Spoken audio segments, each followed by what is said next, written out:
que nous sommes au salon du livre de la mairie du 3e arrondissement, une journée des associations juives, et je rencontre Claude Berger qui traite de manière tout à fait évidente de la question juive, mais pas uniquement. Finalement, vous n'êtes pas uniquement dans... Par exemple, en finir avec le salariat, je pense que ça n'a pas de rapport avec le judaïsme. Ça en a un, si, ça en a une Ah certaine d'accord. façon. Ah bon, alors expliquez. Le salariat, c'est une invention qui date du XIVe siècle en Europe, Ah, qui est née dans le giron féodal, avec les corporations.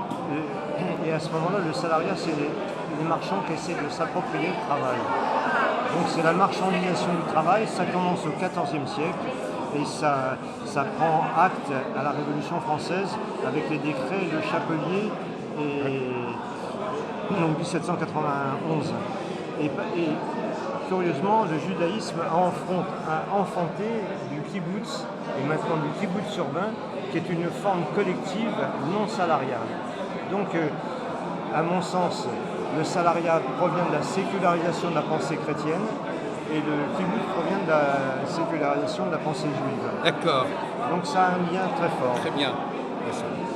Et alors, votre itinéraire d'un juif du siècle, c'est quoi, alors, par exemple? Eh bien, ça commence. D'abord, j'ai eu la particularité d'être orphelin de mère et abandonné de père, qui était un bandit juif.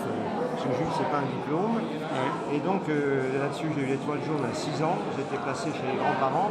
Étoile jaune à 6 ans, caché 2 ans dans une maison vétuste, avec de multiples péripéties, dont un passage de SS en force à 8 ans.